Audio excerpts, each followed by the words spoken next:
Buenas tardes. Hoy tenemos la invitación del doctor Molina Mora. Él es microbiólogo y químico clínico, especialista en bioinformática. Nos va a acompañar en tema importante para hablar sobre los perfiles clínicos en relación al tema de COVID. Doctor, bienvenido.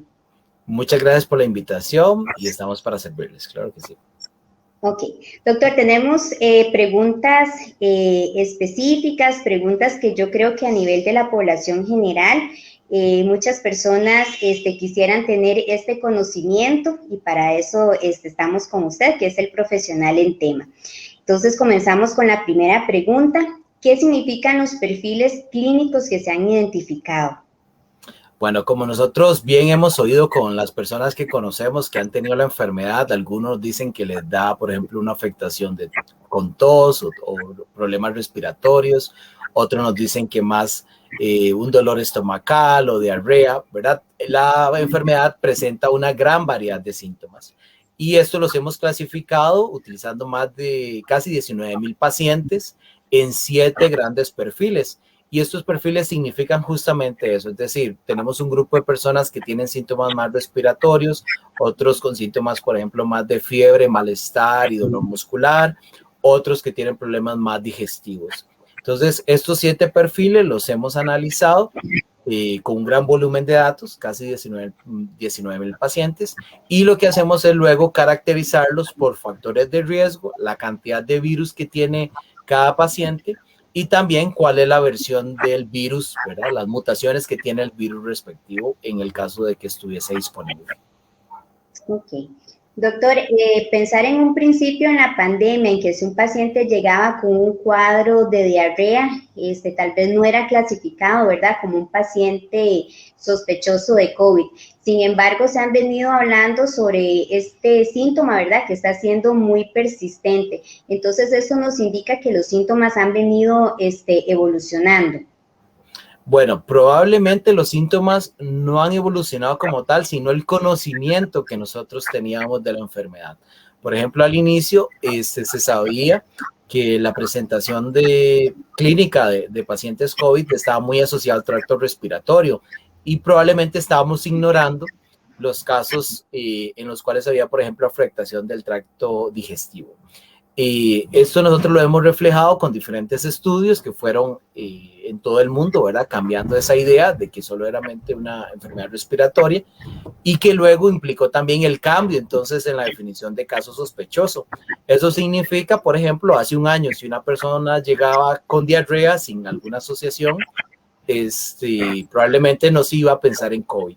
Sin embargo, meses después, y que es lo que tenemos hoy, una persona con diarrea sin alguna causa aparente, se le puede mandar la prueba de COVID justamente porque sabemos eso. Okay. Mucho también se ha hablado de al menos 18 síntomas más frecuentes al día de hoy que se han identificado. Doctor, ¿usted nos podría dar un poquito de información de esto?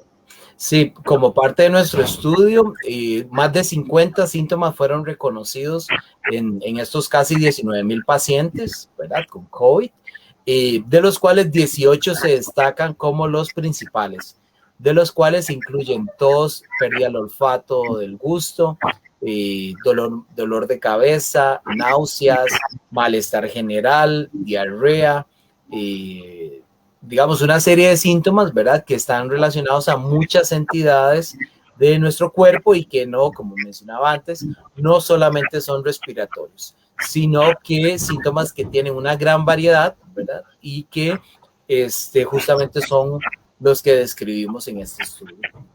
Okay. ¿Cuál sería el panorama para América Latina en relación a la introducción de estas variantes? Siendo, digamos, va a ser más fácil lo que es la propagación de esto.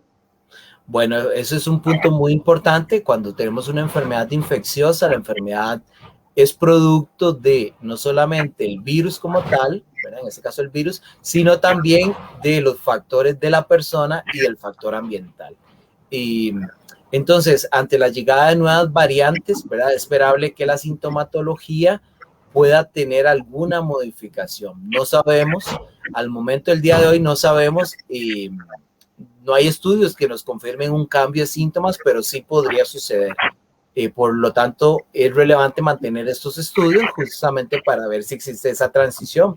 Si existiese esa transición, podría ser que se necesite nueva infraestructura y especialistas para atender esos nuevos síntomas, ¿verdad?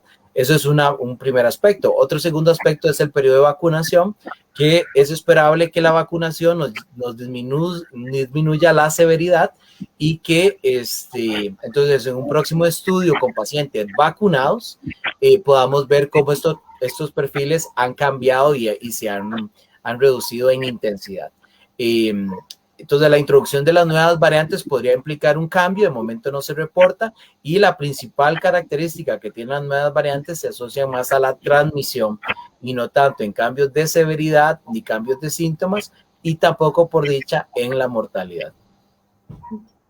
¿Cómo nosotros podríamos diferenciar estos perfiles y cómo esto se daría en los pacientes asintomáticos?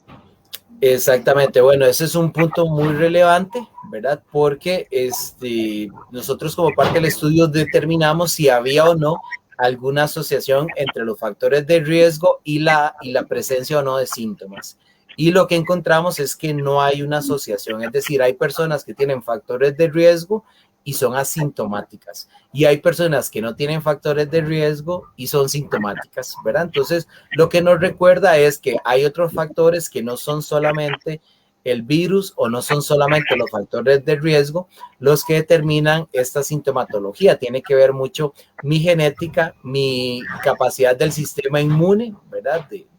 Para enfrentar a un agente, en este caso el virus, y por lo tanto, al ser una enfermedad compleja, pues no encontramos una asociación entre, por ejemplo, estos factores de riesgo. Sin embargo, los factores de riesgo más importantes fueron diabetes, hipertensión arterial y asma para la población de este estudio.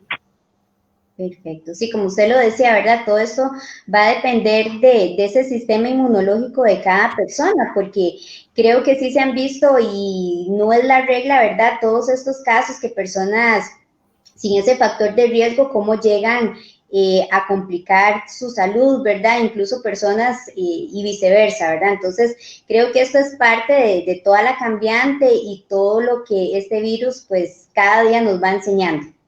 Exacto, justamente entonces nos recuerda que todos somos susceptibles y no puedo poner como pretexto o excusa o confiarme de que al no tener factores de riesgo, entonces me la voy a jugar. Y lo que nos recuerda entonces es que debemos mantener las medidas para evitar la propagación. Entre más se evite la propagación, se evita también las mutaciones y por lo tanto también el escape. Y esto, por supuesto, cuando tengan oportunidad de vacunarse, pues hacerlo justamente como medida para controlar la propagación y en sí la enfermedad. Correcto. Doctor, usted nos podría hablar un poquitito porque creo que la población escucha mucho sobre esta variante Delta, ¿verdad? Entonces, si nos amplía un poquitito con su conocimiento. Bueno, la variante Delta es una variante originalmente descrita en la India y que se le asocia a una de todas las variantes, es la que tiene la mayor capacidad de transmisión, por lo menos es lo que se ha proyectado. Se mantienen los estudios para ver si hay cambios en la severidad o mortalidad, pero no se ha encontrado, digamos, una verdadera relación. Pero sí se ha visto que las personas que no tienen vacunación y que donde el grueso de esa población corresponde a personas jóvenes, hemos visto una mayor transición entonces de pacientes de COVID, ya que antes eran adultos mayores, a pacientes más jóvenes y muchos de estos asociados a esta variante. Y probablemente, de nuevo, como decía, porque es la población que tiene menos vacunación, tasa de vacunación. Entonces, nuevamente, las medidas para todas las poblaciones, sea persona adulta, sea persona joven, se está evidenciando de que igualmente les puede dar la enfermedad, inclusive en casos severos, inclusive fatales. Entonces, es el recordatorio de todos debemos contener al virus. Perfecto. Doc, también hay un término que es lo del COVID prolongado. Ese, a síntomas posterior a la infección. Son personas, se ha reportado este caso en personas, digamos, que tienen, por ejemplo, el sistema inmune pues está comprometido en cierta manera, puede ser por otras enfermedades, por tratamientos, y que entonces hacen que el sistema inmune no esté trabajando lo suficiente para eliminar el virus y por tanto la enfermedad, de forma como si sucede en la mayoría de personas que son en pocas semanas. Entonces, este caso de síndrome de COVID prolongado, ¿verdad? Se asocia entonces justamente con personas que tienen este sistema inmune, ¿verdad? Depletado o en alguna forma suprimido, y que se ha reportado también como una alerta porque puede promover más la tasa de mutación en esas personas, ¿verdad? Entonces, son casos muy importantes de controlar justamente porque podrían implicar luego complicaciones no solamente a nivel de esa persona, sino incluso en la población, ¿verdad? Al tener mayor capacidad de mutar los virus en esas personas, al convivir meses con esas personas, entonces podrían volverse un poquito más hábiles de escaparse de los tratamientos y las vacunas. Ok. Doctor, y una última pregunta, o más que todo, parte de estos estudios de los perfiles clínicos, ustedes son pioneros en esta investigación que se está haciendo a nivel nacional. ¿En qué beneficia este tipo de estudio o de análisis a la población? Bueno, lo primero es que damos una descripción ya más sistemática de lo que está sucediendo en los síntomas de la enfermedad, pero como decía al inicio, más allá de eso, nos permite tomar decisiones incorporando estos síntomas, incluido cómo evoluciona la definición de caso. Hablamos del caso de la diarrea, de que hace un año, por ejemplo, no se contemplaba y ahora sí. Entonces, este tipo de estudios podrían contribuir a poner síntomas de alerta que tal vez no están siendo contemplados y que deberían valorarse por el personal que recibe a esas personas cuando llegan por primera vez a atenderse. Lo otro que permite es, en caso de ser necesario, eventualmente sugerir cambios en la infraestructura hospitalaria o especialistas, justamente porque podríamos revelar ante escenarios con nuevas variantes, ojalá que no, pero nuevas variantes que tengan, digamos, un aumento de síntomas que antes eran raros, y pues poner una alerta y justamente tomar medidas para empezar a atender a esos pacientes con esos síntomas. Digamos que esas son en general, digamos, las contribuciones que tenemos de este estudio, más allá de solamente la descripción de lo que está sucediendo, también la toma de decisiones por parte de las autoridades. Perfecto, doctor. Muchísimas gracias. Creo que las preguntas que hemos realizado se han abordado con el profesional, ¿verdad? Que es usted en la materia. Queremos agradecerle una vez más por la invitación aceptada y un tema tan acertado, tanto para la población que va a ver este video, ¿verdad? Entonces, muchísimas gracias, doctor. A ustedes por la invitación y estamos atentos a nuevas actualizaciones de estos perfiles. Muchísimas gracias.